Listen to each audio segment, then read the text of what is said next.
50 বছর, স্বাধীনতার 50 বছর ধরে যারা পুরো বাংলাদেশের রাস্তাই ঠিক করতে পারে নাই, তারা কত বড় দুর্নীতিবাজ চিন্তা করে না।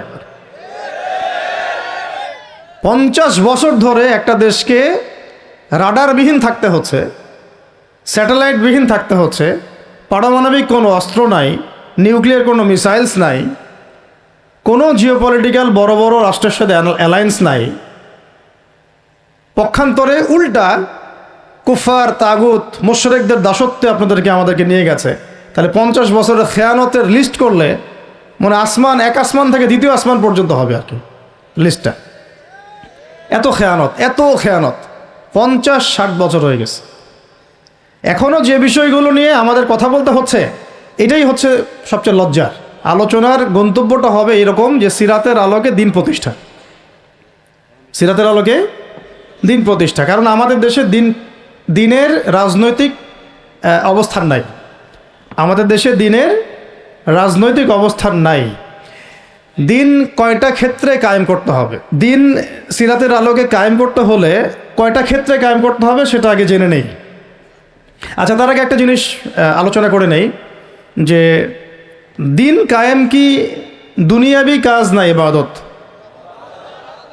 এতটুকু তো বোঝেন, দিন কায়েম একটা ইবাদত। নামাজ, সওম, যাকাত, জিহাদ, তাবলীগ, দিন প্রতিষ্ঠা, যেটাকে আমরা আরবিতে বলি ইকামতে দিন, এটা কি? তাহলে একটা নিঃসন্দেহে ইবাদত। আমাদের নবীজি করেছেন, নবীজি নিজে করেছেন তো, সাহাবায়ে কেরাম এই যে 1400 বছর ধরে সলফে সালেহিন, আকাবের, আমাদের আসলাফরা করেছেন না?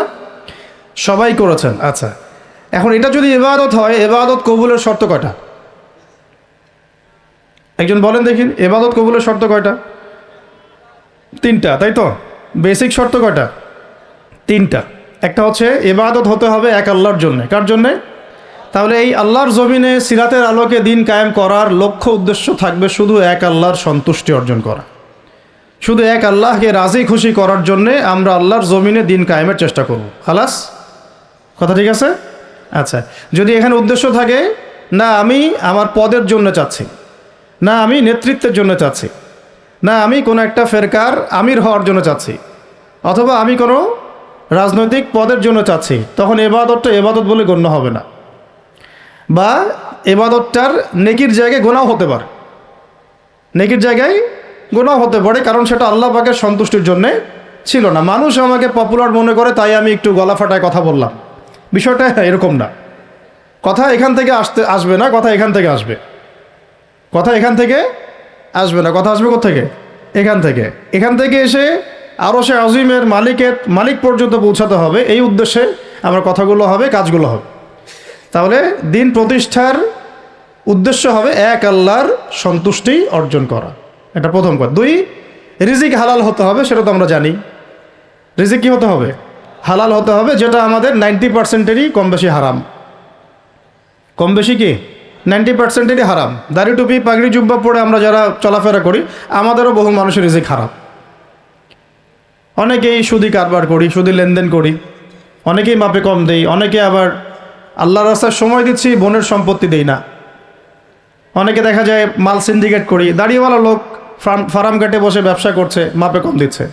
দাড়িওয়ালা লোক যাত্রাবাড়িতে তার একটা গোডাউন আছে, সেখানে সে পণ্য মজুত করছে, সিন্ডিকেট করে দাম বাড়াচ্ছে। রিজিকটা কি হালাল হলো না হারাম হলো? তো রিজিক হালাল হওয়াটা এত কঠিন শর্ত, যেটা এই যুগে আসলে উতরে ওঠা খুব কঠিন। এই কারণে বহু কিছু হচ্ছে, আবেগ অনেক কিছু হচ্ছে, বড় বড় অনেক লেকচার আমরা দিচ্ছি ঠিকই, বাস্তবতা আসছে না। বাস্তবতা হচ্ছে যে আমরা সোশ্যাল, রাজনৈতিক, অর্থনৈতিক বিভিন্ন জায়গায় এখন পর্যন্ত ওই শক্তি অর্জন করতে পারি নাই যে শক্তি ওমর রাদিয়াল্লাহু আনহুর সময় আমাদের ছিল। এটা তো বাস্তবতা।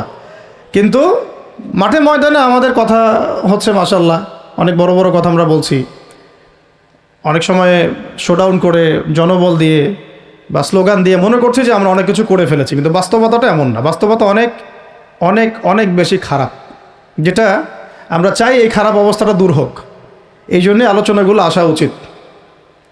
বাস্তবতা হচ্ছে আবেগ দিয়ে দিন প্রতিষ্ঠা হবে না। আবেগের দরকার আছে, তবে আবেগের উপরে বিবেককে স্থান দিতে হবে এবং খুব ডিপ্লোম্যাটিক হতে হবে, বাস্তবতা বুঝতে হবে, প্রজ্ঞা হিকমার সাথে আমাদেরকে আগাতে হবে। অনেক সময় মনে হচ্ছে আমাদের সংখ্যা অনেক কোটি কোটি, 12 কোটি 14 কোটি। আসল যুদ্ধক্ষেত্রেই দেখা যাবে আসলে আমাদের সংখ্যা আসলেই কত। ঠিক আছে, তো মূল জায়গায় আসি। আবার আমি একটু ভিতরে চলে যাচ্ছি যে আমরা যদি একটা কাজকে ইবাদত মনে করি, সেই কাজটা ইবাদত হিসেবে গণ্য হওয়ার জন্যও 3টা শর্ত আমাকে পূরণ করতে হচ্ছে। আল্লাহ পাকের সন্তুষ্টির জন্যে, 2 হচ্ছে সেই কাজটা করতে গিয়ে, আমার ইবাদত করতে গিয়ে আমার রিজিকটা অবশ্যই হালাল হতে হবে। এই দুটোতেই আমরা আটকে গেছি। কিন্তু কারাগারে আমাদের ওলামায়ে কেরামগণ বসেছিলেন, তারা আলোচনা করছিলেন যে আমরা সবাই এক সেলে বসে আছি, আসলে কি সমস্যা। সবাই সমস্যা নিয়ে মোজাকারা করছেন আর কি। সমস্যাটা কি হলো? তো নাম বলতে চাচ্ছি না, আমাদের অনেক শ্রদ্ধেয় ওলামায়ে কেরাম তাদের অনেকেই বলেছিলেন যে মনে হয় ইখলাস ঠিক নাই, মনে হয় ইখলাস ঠিক নাই। হ্যাঁ, যদি ইখলাস ঠিক না থাকে কাজে বরকত আসবে না। ইখলাস কি? শুধু আল্লাহর জন্য করব, যাই করি শুধু আল্লাহর জন্য করব, মানুষকে দেখানোর জন্য না, জনপ্রিয়তা পাওয়ার জন্য না, মানুষের বাহবার জন্য না। এমনকি আমি যদি চাই বাংলাদেশে শরিয়া আইন কায়েম হোক, সেটা চাবো আল্লাহর জন্যে, আমি ক্ষমতায় গিয়ে কায়েম করবো এই জন্য না। এটা আল্লাহ পাক XYZ যে কাউকে দিয়ে করাইতে পারেন। সেটা আমি হইতে পারি, আপনি হইতে পারেন, যে কেউ হতে পারে। কিন্তু আমি চাচ্ছি শরিয়া আইন বাস্তবায়িত হোক। যদি আমি এভাবে চিন্তা করি যে না, আমাকে যেতে হবেই, আমি সেই কাজ করব, আমারই ক্ষমতা দরকার, তাহলে এটা হবে দুনিয়ার জন্য কাজ করা, আমি আমার ক্ষমতার জন্য করছি। তো মূল বিষয়টা হচ্ছে সাহাবায়ে কেরাম রাদিয়াল্লাহু আনহুম আজমাইন তারা নিজেরা দায়িত্ব এড়িয়ে যেতেন, মানুষ জোর করে তাদেরকে দায়িত্ব দিতেন। এর ফলে কাজে বরকত হতো, ইখলাস ঠিক থাকতো। তারা দিনের বেলা ঘোড়সাওয়ার থাকতেন, রাতের বেলা দরবেশ থাকতেন। এই জন্যই দেখা যায় যে উমর রাদিয়াল্লাহু আনহুর খেলাফতের সময় একটা বকরির বাচ্চাও না খেয়ে মারা যায় নাই। সুবহানাল্লাহ। আর একটু আগে তো আপনাদেরকে একটা এক্সাম্পল দিলাম যে আপনাদের 3 বারের রাস্তাঘাটের কি অবস্থা। তাহলে 50 বছর, স্বাধীনতার 50 বছর ধরে যারা পুরো বাংলাদেশের রাস্তাই ঠিক করতে পারে নাই, তারা কত বড় দুর্নীতিবাজ চিন্তা করে না। 50 বছর ধরে একটা দেশকে রাডারবিহীন থাকতে হচ্ছে, স্যাটেলাইটবিহীন থাকতে হচ্ছে, পারমাণবিক কোনো অস্ত্র নাই, নিউক্লিয়ার কোনো মিসাইলস নাই, কোনো জিওপলিটিক্যাল বড় বড় রাষ্ট্রের সাথে অ্যালায়েন্স নাই। পক্ষান্তরে উল্টা কুফার, তাগুত, মুশরিকদের দাসত্বে আমাদেরকে নিয়ে গেছে। তাহলে 50 বছরের খেয়ানতের লিস্ট করলে মানে এক আসমান থেকে দ্বিতীয় আসমান পর্যন্ত হবে আর কি লিস্টটা। এত খেয়ানত 50-60 বছর হয়ে গেছে। এখনও যে বিষয়গুলো নিয়ে আমাদের কথা বলতে হচ্ছে, এটাই হচ্ছে সবচেয়ে লজ্জার। এই বিগত স্বাধীনতার 50 বছরে আমাদের এমন একটা জেনারেশন রেডিমেড পাওয়া উচিত ছিল, যাদের ঘরে ঘরে আলেম, ঘরে ঘরে হাফেজ। এখন ঘরে ঘরে খুঁজলেও, বোম মারলেও আলেম বের হয় না, ঘরে ঘরে খুঁজে ছান মারলে একটা করে হাফেজ বের হয় না, আলেম বের হয় না। ঘরে ঘরে ছান মারলে যে কোনো একটা টিকটকার ঠিকই বের হয়। এই বাস্তবতা। তো বাস্তবতা আর আমাদের স্বপ্নের মধ্যে আসমান জমির পার্থক্য আছে। এগুলো হাসির কোনো বিষয় না, এটা হচ্ছে বাস্তবতা। মানে পুরা প্রাইমারি স্কুল থেকে শুরু করে প্রাইমারি স্কুলের শিক্ষক, প্রাইমারি স্কুলের টিচার এবং স্টুডেন্ট, হাই স্কুলের টিচার, অনার্সের স্টুডেন্ট, অনার্সের টিচার, মাস্টার্সের স্টুডেন্ট, মাস্টার্সের টিচার, তারপরে যে BBA MBA, তারপরে যে আপনার প্রাইভেট ইউনিভার্সিটি ইত্যাদি ইত্যাদি, ইভেন BCS সেক্টর, শিক্ষা কমিশন, MP মন্ত্রী, পার্লামেন্ট, সবগুলোকে যদি একটা জায়গায় আপনি বসান, সবাইকে এই 15-16 কোটি মানুষকে একটা জায়গায় বসান, দেখবেন যে এদের 90% কোরআন তেলাওয়াতি করতে পারে না। 50 বছর হয়ে গেছে স্বাধীনতা। তাহলে কাদেরকে নিয়ে আপনি হিন্দুস্তানকে মোকাবেলা করতে চাচ্ছেন? কাদেরকে নিয়ে আপনি যে রামবাম, প্রগতিশীল এবং এই ইসকনকে মোকাবেলা করতে যাচ্ছেন? কাদেরকে নিয়ে? আবেগ দিয়ে তো হবে না। আর তাদের ব্যাপারটা তো এতই স্ট্রং, তারা তো এমনভাবে তাদের মানে আগ্রাসন লালন করছে যে ওরা যদি পারত, এখন পুরো বাংলাদেশটাকে ওদের মানচিত্রভুক্ত করে ফেলত। ষড়যন্ত্র কিন্তু এই পর্যন্ত, মেজাজটা আমাদের দাসত্বের মধ্যে চলে আসছে। আমরা শত্রুর চোখে চোখ রেখে কথাই বলতে পারি না। শত্রুর চোখে চোখ রেখে কথা না বললে তো সে আমাকে দাম দিবে না। কই, সে তো চায়নার সাথে এসব ডিল করতে পারে না, সে তো ইভেন পাকিস্তানের সাথেও তো পারে না। পাকিস্তানে কি খুব মুসলিমদের ঐক্য আছে নাকি? না, নাই তো। ওর ইন্টারনাল অবস্থা তো আমাদের চেয়ে অনেক সময় খারাপ। কয়েকটা পারমাণবিক বোম আছে, এই কারণে তার দিকে তাকাতে পারে না।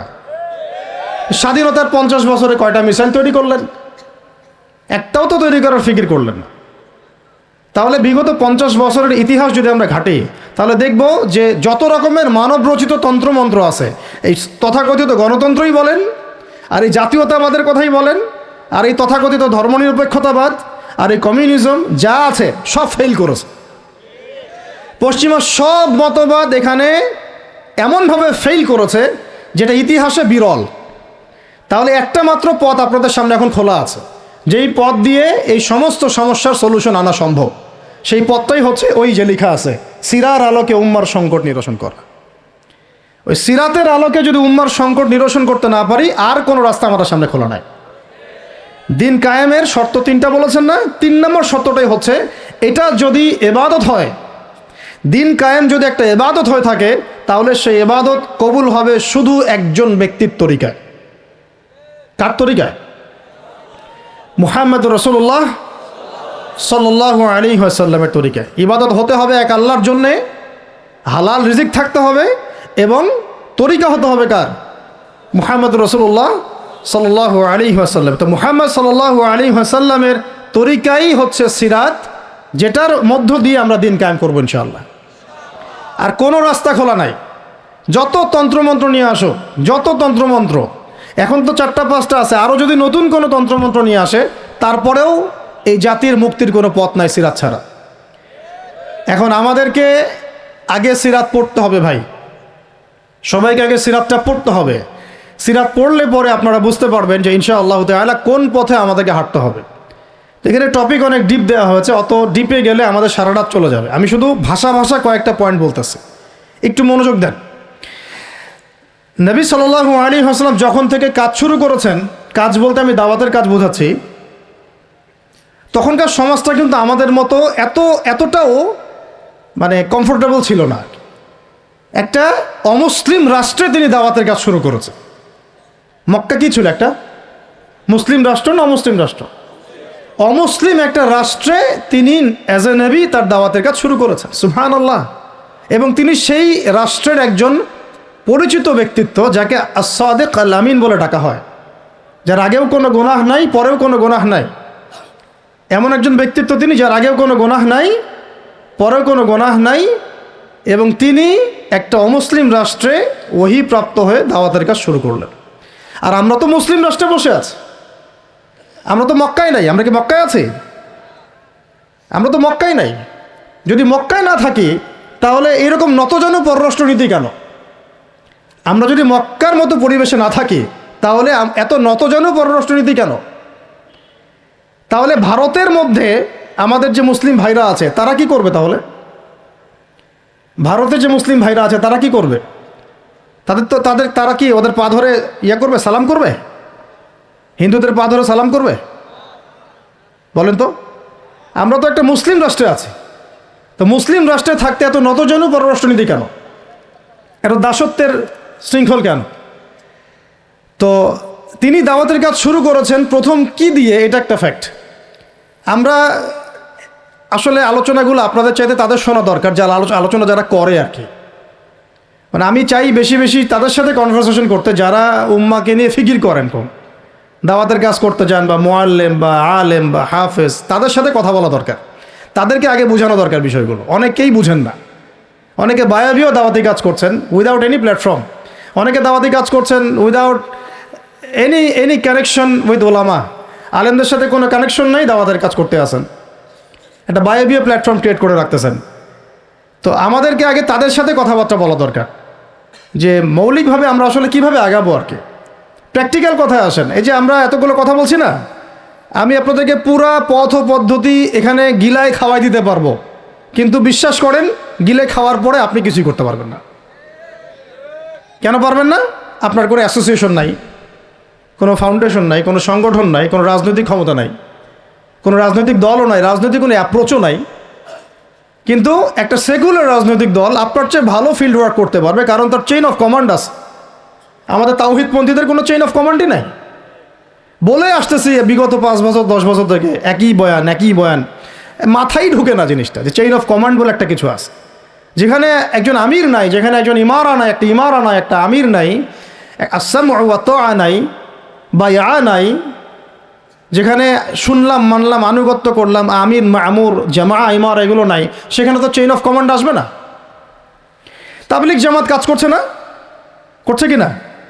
একটা শুরা পর্ষদ আছে না, শুরায় নেজামি আছে না, আমির আছে না, কাজ করতেছে, ফলাফল পাচ্ছে মাশাআল্লাহ। জামাত ইসলাম কাজ করছে না? একটা চেইন অফ কমান্ড আছে, প্রত্যেকটা জেলায় জেলায় শাখা আছে, তারা তাদের উপরের লেভেল থেকে কোনো ডিরেকশন আসলে সেটাকে রুট লেভেলে বাস্তবায়ন করছে। হেফাজত ইসলাম তো আসলে কোনো রাজনৈতিক ব্যাকগ্রাউন্ড থেকে আসে নাই, এটা এসেছে, আপনারা তো জানেন হিস্ট্রি, কোন প্রেক্ষাপটে এটা তৈরি হয়েছে, শাপলা চত্বরে ঘটনা, তাই না? আর জামাত ইসলাম, আর কথা হচ্ছে যে আমাদের তো মানে পৃথক পৃথক প্ল্যাটফর্মগুলোর মধ্যে একটা ঐক্যবদ্ধ সমন্বয় সবার আগে দরকার, তারপরে আমাদের একটা বৃহত্তর চেইন অফ কমান্ড দরকার। তখন কি হতো যে উপর থেকে একটা কিছু ছেড়ে দিলে একদম নিচ পর্যন্ত আসতে সময় লাগতো না। এখন এগুলোর বাইরে আবার যারা চান যে না, কোরআন এবং হাদিস, ইসলামী ইমারা, শরিয়া এগুলো বাস্তবায়ন হবে, দাওয়াতের সাথে সাথে জিহাদ থাকতে হবে, এবং আমরা কোনো গণতন্ত্র, সেকুলারিজম এইসব পশ্চিমা আদর্শে যাব না, তারা ফেসবুকে বায়োবিও ঘুরে বেড়াচ্ছেন। সবাই ফেসবুকে বায়োবিও ঘুরে বেড়াচ্ছেন, ইউটিউবে ইন্ডিভিজুয়ালি কাজ করছেন, সবার নিজস্ব স্বতন্ত্র মার্কাস, মাকতাবা ইত্যাদি, কোনো সমন্বিত প্রয়াস নাই। তো এইভাবে তো হবে না।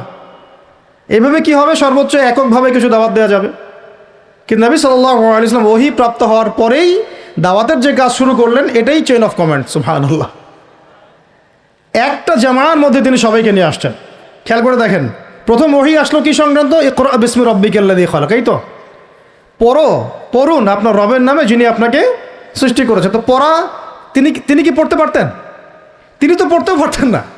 তিনি তো বলছিলেন যে মা আনা বিকারি, আমি তো পড়তে জানি না, তারপরে তাকেই পড়তে বলা হচ্ছে, আপনি পড়ুন। কারণ এই জ্ঞানতাত্ত্বিক রেভলিউশন ব্যতীত সমাজ সংস্কার সম্ভব না। এখন আমরা সমাজ সংস্কার সবাই করতে চাচ্ছি, কম বেশি সবার জায়গা থেকে, পড়াশোনা কেউ করতে চায় না। আল্লাহর কসম করে বলছি, যারা ইভেন দাওয়াতের কাজ করছে এইসব জায়গায় আমরা যারা দাঁড়ায় আছি না, তাদের অনেকেই ওলামায়ে কেরামের সাথে কোনো তাআল্লুকই নাই, কোনো সিলেবাস নাই, কোনো পড়াশোনা নাই, কোনো ক্রাইটেরিয়া নাই, কোনো অ্যারাবিক শেখার কোনো ফিকির নাই, কোরআন শেখার কোনো ফিকির নাই, তাফসির শেখার কোনো ফিকির নাই। আমি দাওয়াতের কাজ করতেছি, সুবহানাল্লাহ, মানুষ আমাকে সেলিব্রিটি মনে করে, দ্যাটস অল। এভাবে হয়?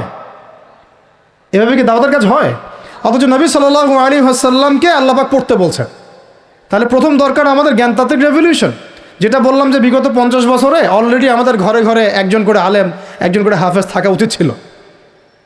এটা বিগত 50 বছরের শিক্ষা সিস্টেমটা এমনভাবে সাজানো হয়েছিল যেটা একটা ধর্মনিরপেক্ষ শিক্ষা সিস্টেম।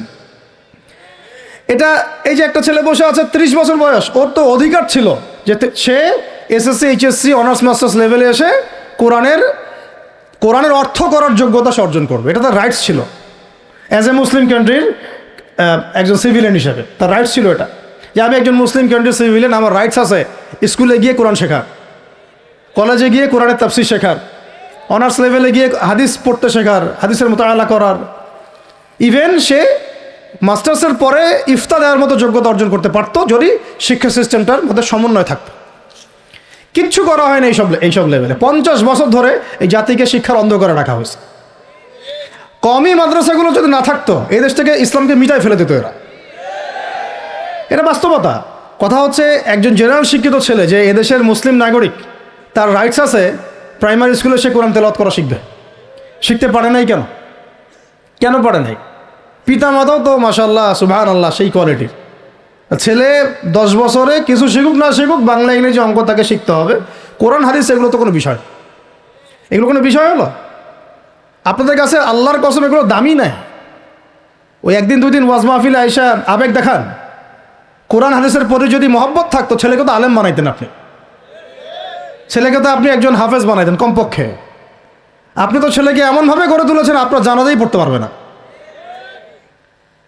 সেদিন আমরা টাঙ্গাইলে একজনের জানাজা পড়তে গেছি, এক পরিচিত ভাইয়ের আম্মা মারা গিয়েছেন। তো ওই দিন গিয়ে একটা আক্কেল হলো, শিক্ষা হলো যে যদি আপনি ছেলে মেয়েকে যদি আলেম না বানিয়ে যান, ছেলেকে যদি আলেম না বানিয়ে যান, সঠিক জানাজাটাও মনে হয় ভাগ্যে জুটবে না। হ্যাঁ, একটা মুনাসিব জানাজাও ভাগ্যে জুটবে না। তো আমাদের এই স্কুল কলেজ পড়ুয়া ছেলে মেয়েদের রাইটস ছিল এগুলো শিখতে পারে নাই। অনার্সে পড়ে তার বয়স কত? 20 থেকে 25 বছর। 25 বছরে সে 25টা সূরা জানে না, 25টা সূরার নামই জানে না, 25টা সূরার নাম বলতে পারে না। কোরআন বিধান কায়েম করতে আসছেন আপনি, সুবহানাল্লাহ, 25টা হাদিস বলতে পারেন না, 25 জন নবীর নামও বলতে পারে না। ইভেন আমাদের নবী সাল্লাল্লাহু আলাইহি ওয়াসাল্লামের সিরাতের জীবনীটা, পাতলা কিতাবটাও সে কখনো জীবনে পড়ে দেখে নাই। এই অবস্থা মাস্টার্সেও বিসিএসেও সব জায়গায় একই চলছে আর কি। বিসিএসের যে ভাইবা হয় সেখানে কি ইসলাম ধরা হয়? বিসিএসের ভাইবা যখন হয় তখন তাকে কোরআন তেলাওয়াত জিজ্ঞাসা করা হয়? তাহলে আপনি কোরআন তেলাওয়াত করতে পারেন না, রাষ্ট্র চালাবেন কীভাবে? কোরআনের সাথে কোনো তাল্লুক নাই। তার মানে আপনাদের কনসেপ্ট হচ্ছে রাষ্ট্র আলাদা, কোরআন আলাদা, মানে রাষ্ট্র চালাতে কোরআন লাগে না। আপনার কনসেপ্ট এটাই। হ্যাঁ, না হলে তো কোরআনটা আপনি আনতেন সিলেবাসে, তাফসির আনতেন, হাদিস আনতেন, সিরাত আনতেন। আপনার কনসেপ্ট হচ্ছে রাষ্ট্র আলাদা, কোরআন আলাদা, হাদিস আলাদা, এগুলো পড়াশোনা আলাদা, ব্যাংকিং সিস্টেম, ইকোনমিক্স আলাদা, ইসলাম আলাদা, তাই না? রাজনীতি আলাদা, ইসলাম আলাদা, তারপরে সংস্কৃতি আলাদা, ইসলাম আলাদা, শিক্ষানীতি আলাদা, ইসলাম আলাদা। এই কনসেপ্ট হচ্ছে এদেশের 90% মানুষের কনসেপ্ট। এরা সবাই শিরকের মধ্যে আছে, আল্লাহর কসম করে বলতেছে, এরা সবাই শিরকের মধ্যে আছে। এরা সবাই ধর্মনিরপেক্ষ, সেকুলার। এই বাদ দিয়ে আমরা যারা দাড়ি টুপিওয়ালা কিছু মানুষ আছি, আমরা একটু মৌলবাদী চিন্তা করি আর কি। আমরা চিন্তা করি যে ইসলাম ব্যক্তিগত জীবনেও থাকবে, সংস্কৃতির মধ্যেও থাকবে, শিক্ষানীতিতেও থাকতে হবে, অর্থনীতিতেও থাকতে হবে, ইভেন রাজনীতির মধ্যেও থাকতে হবে। এই কনসেপ্টে না আসলে এখনো মুসলমান হনই নাই। এই কনসেপ্টে না আসা মানে এখন পর্যন্ত কালিমা লা ইলাহা ইল্লাল্লাহ এটা বুঝেনই নাই, আপনি মুখে পড়েছেন, দ্যাটস অল। এই কারণেই তো লা ইলাহা ইল্লাল্লাহ পড়ার পরেও মোদির পা চাটেন বসে বসে। এই কারণেই, কারণ ওই লা ইলাহা ইল্লাল্লাহ তো আপনাকে ওটা শিখাই নাই, যে আপনি এক আল্লাহর সার্বভৌমত্বের স্বীকৃতি দেন নাই। তো এই হলো সমস্যাগুলো। তো সমস্যার গোড়ায় অনেক কথা আছে।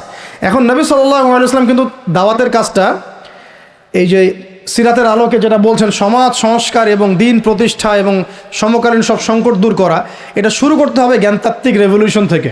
পড়াশোনা করা শুরু করে দেন, আদারওয়াইজ আপনাদের সামনে ধ্বংস ছাড়া কিচ্ছু বাকি নেই। কী পড়াশোনা করবেন? অবশ্যই ইসলামিক কারিকুলাম থাকতে হবে। এরপরে আপনি জেনারেল লাইনের পড়াশোনা করেন, কোনো সমস্যা নেই। আর এই পড়াশোনা একা একা করা যাবে না, ওস্তাদের সহবত লাগবে, ওলামা কেরামের সহবত লাগবে। আমি তো এটা বলি যে আপনি কারো লেকচার শোনার আগে আপনি আগে চেক করবেন যে তার ওস্তাদকে, কোথায় সেদিন শেখে, কার কাছ থেকে সেদিন শেখে, কোত্থেকে সে এই ইলমগুলো অর্জন করছে, তার লোক কোথায়। আবেগে ভাসলে হবে না এখন বিষয়টা। তো পড়াশোনার এখন যে আরও 20 বছর পড়াশোনা না করে আমি কোনো কাজ করতেই পারবো না এমনটাও না, কিন্তু পড়াশোনা আগে শুরু করেন।